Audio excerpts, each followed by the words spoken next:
눈여겨볼 핫테마 언제적 조선주냐고? 조선주, 조선시대 주식 아니냐고? 조선 슈퍼사이클에 투자할 때 이런 ETF. 옛날에 학교에 다닐 때 우리나라의 대표 산업이 조선, 반도체라고 배웠을 거야. 우리나라 대표 기업이 삼성, SK 하이닉스 등 반도체 산업으로 넘어가는 동안 조선 산업은 중국 기업의 진출, 다운사이클, 발주 취소나 기업 재무 여건 악화 등 각종 악재로 인해 힘든 나날을 보냈지. 하지만 최근 친환경 바람을 타고 국내 조선 산업이 다시 한번 세계 1위를 탈환한 사실 알고 있어?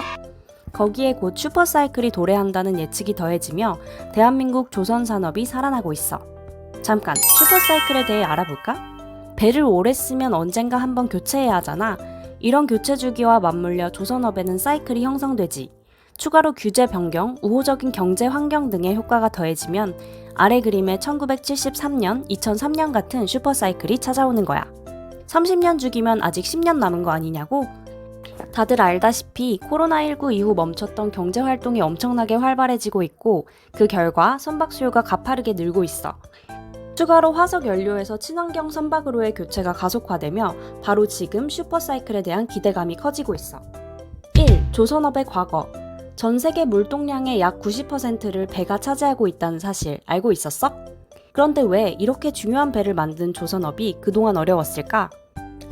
첫째, 중국 업체들이 저가 공세를 펼치던 2012년에 중국의 시장 점유율 1위를 뺏겼고 이런 저가 공세에 맞서다가 우리나라 기업들의 이익률 또한 낮아졌어. 둘째, 직전 슈퍼사이클에 이미 많은 배가 만들어졌고 이후 찾아온 다운사이클의 발주량이 현저히 줄었지. 셋째, 한 척에 수천억 원까지 되는 배를 만드는 게 후불식이었는데 금융위기 및 경기 침체가 있을 때 대량으로 발주가 취소되며 조선기업이 어려움을 겪었어. 이런 이유들로 국내 조선기업들은 결국 하향세에 빠졌지. 하지만 이 모든 것을 친환경이 해결해주고 있어. 친환경 선박 분야에서는 국내 조선업체가 압도적인 기술력을 보유하고 있거든. 2. 친환경 없이는 배를 띄울 수도 없다? 유엔 산하의 선박 항로나 교통 규칙 등을 국제적으로 통일하기 위해 설치된 국제해사기구 IMO에서 2020년부터 연료 내 항산화물 함유량을 기존 3.5%에서 0.5%로 대폭 줄이라는 규제를 내렸어. 규제를 지키지 않으면 170여 개국이 가입되어 있는 IMO 항로에서 운항을 못해. 여기서 잠깐, 황산화물이란 미세먼지와 산성비의 주범으로 알려진 물질이야. 세계에서 가장 큰 배 15척의 황산화물 배출량이 전 세계 모든 자동차의 배출량과 같다는 사실이 알려지면서 선박에 대한 환경 규제는 이제 선택이 아닌 필수가 됐지. 거기에 유럽, 미국 바이든 행정부 등이 적극적으로 친환경 정책을 채택한 이후 조선업의 친환경 바람은 더욱 가속화됐어. 3. 친환경 초반 주도권을 잡은 대한민국. 이후 환경오염에 크게 영향을 미치고 있는 황산화물 배출을 줄이기 위해 여러 가지 대안이 떠올랐어. 저유황유 사용, 스크러버 설치, LNG 추진선 등이 그 예야. 황산화물 배출을 줄이기 위해 만든 기름인 저유황유는 가격이 비싸다는 단점이 있어. 스크러버는 연료를 연소할 때 나오는 아황산 분진을 바닷물로 씻어내는 장치인데 기존 연료를 그대로 사용할 수 있기 때문에 초기 비용을 감안하더라도 경제적인 옵션이라고 할 수 있지. 하지만 결국 씻은 물을 바다로 내보내는 방식이라 한계가 있어. 결국 화석연료 이후 조선업을 주도하고 있는 것은 LNG 선박이야.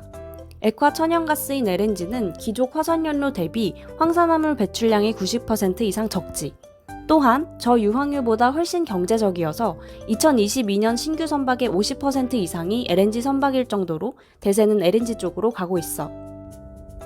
다만 LNG선을 만들 때 고도의 기술이 필요한데 관련 기술력이 가장 좋은 게 바로 우리나라야.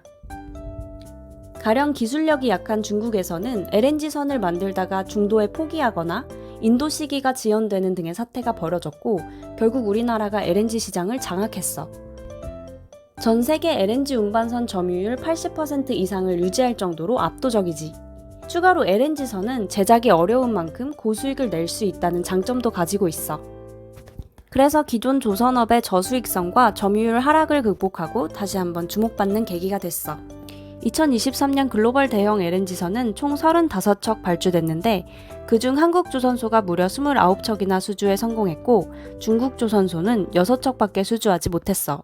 특히 2023년 6월 세계적으로 유명한 글로벌 에너지 기업인 쉐브론으로부터 삼성중공업이 수주한 LNG 추진선은 2027년 말, 2028년 초에 각각 인도될 선박이야. 조선업은 수주에서 인도까지의 기간이 2, 3년가량 되는데 60% 이상의 대금을 인도 시점에 받아. 그래서 현재의 수주량이 앞으로의 실적에도 긍정적인 영향을 미칠 가능성이 크지. 이미 많은 친환경 선박을 수주한 국내 조선 기업의 실적은 앞으로 더 뚜렷하게 개선될 예정이고 이것이 주가에 반영되고 있는 상황이야. 여기까지가 조선업 슈퍼사이클 속에서 우리나라 조선 기업이 다시 주목받고 있는 이유야. 넥스트 친환경 선박 흐름 속 한국은? 투자는 현재뿐만 아니라 미래도 중요하잖아. 그렇다면 미래에는 어떻게 될까? IMO는 2050년 무렵까지 온실가스를 아예 배출하지 못하게 하는 목표를 세웠어. 미래 선박 수요는 LNG를 넘어 메탄올 추진선으로 이어지고 있고 더 나아가서는 암모니아 추진선도 1, 2년 내 본격적으로 상용화될 것으로 예상하고 있어. LNG 등 친환경 선박은 한국이 여전히 1위 자리를 차지하고 있지만 빠른 선박 인도 시기와 저렴한 가격을 앞세운 중국의 추격이 더욱 거세질 예정이야. 하지만 중국에는 친환경 선박 엔진을 자체 제작할 수 있는 기술이 부족해 한국 업체에서 엔진을 납품받아 선박을 건조하는 경우가 많아. 중국 양지장 조선이 최근 수주한 메탄올 추진선에 사용되는 엔진도 한국에서 수입할 것으로 예상되고 이는 우리나라 조선 산업에 긍정적으로 작용할 거야. 뿐만 아니라 국내 조선사들은 엔진 생산부터 선박 제조에 이르는 밸류체인을 구축하여 기술 개발에 박차를 가하고 있어. 삼성중공업은 암모니아 추진선 상용화를 위한 밸류체인을 구축 중이고 HD현대중공업은 전 세계 메탄올 추진선 시장의 55%를 점유하고 있지. 이와 같이 우리나라는 향후 다양한 방향으로 전개될 친환경 선박 트렌드를 놓치지 않고 세계 최고 타이틀을 고수해 나갈 전망이야. ETF로 조선업 슈퍼사이클에 올라타는 방법. 앞에서 설명했듯이 우리나라 주요 조선사들은 이러한 조선업 사이클의 수혜를 톡톡히 보고 있어. 국내 조선 3사 모두 연초 대비 주가가 많이 올랐는데 특히 하나그룹에 인수되어 하나오션으로 사명을 바꾼 대우조선해양의 경우 무려 150%나 올랐어. 그런데 우리나라에는 배를 만드는 조선사 외에도 조선사의 선박 엔진이나 LNG선에 필요한 관련 기자재들을 납품하는 한국카본, 동성화이텍, HSD 엔진 등의 조선산업 밸류체인 기업들도 있어. 이 기업들도 조선사 못지않게 주가가 많이 오르면서 조선업 슈퍼사이클 흐름에 함께하고 있는 중인 거지. 문제는 조선산업 관련 종목들을 하나하나 추려내기 어렵고 이미 많이 오른 종목들에는 투자하기 부담스러울 수 있다는 거야. 이럴 때는 다양한 조선 종목들을 편입하고 있는 ETF를 통해 분산 투자할 수 있어. 8월 기준 우리나라 조선 관련 종목에 투자하고 있는 ETF는 총 5개야. 모두 연초 이후 수익률에서 좋은 성과를 보이고 있지. 보다 조선 산업에 가까운 ETF를 찾아보기 위해 편입 중인 종목들을 조선, 해운사, 조선 기자재 그리고 나머지 기타로 구분해봤어. 이름에서도 알 수 있듯이 조선 산업과 밀접하게 관련되어 있는 ETF는 코덱스 K 친환경 선박 액티브, 하나로 FN 조선해운 2개야. 지난해 말 코덱스 K 친환경 선박 액티브가 상장한 이후 두 ETF의 수익률 추이를 살펴보면 근소하게 하나로 FN 조선해운이 앞서고 있지만 매우 유사한 수익률 그래프를 보이고 있어. 좀 더 자세히 비교해보면 코덱스는 운용 방식이 액티브야. 즉 펀드 매니저가 종목을 조절할 수 있는 상품이지. 조선 산업에 변화가 생길 때 빠르게 대처할 수 있다는 장점이 있어. 반면 하나로 FN 조선해운이 총 보수가 0.45%로 조금 더 낮고 순자산 총액도 조금 더 커서 상품성 자체는 근소하게 하나로가 조금 더 나아 보여. 구성 종목 상위 10개 중 8종목이 같기 때문에 두 ETF는 유사한 수익률을 기록할 수밖에 없어 보이지만 코덱스의 구성 종목은 22개고 일부 종목에 대한 쏠림 현상도 덜해. 반면 하나로는 16개 종목 중 그 중에서도 상위 종목에 투자가 집중되어 있어. 개별 종목 단계에서 보면 하나로 FN 조선해운은 코덱스와 다르게 HMM이라는 해운사를 높은 비중으로 투자하고 있어. 반면 코덱스 K 친환경 선박 액티브는 동성화인텍, 한국카본 등 조선 기자재 기업에 골고루 투자하고 있어.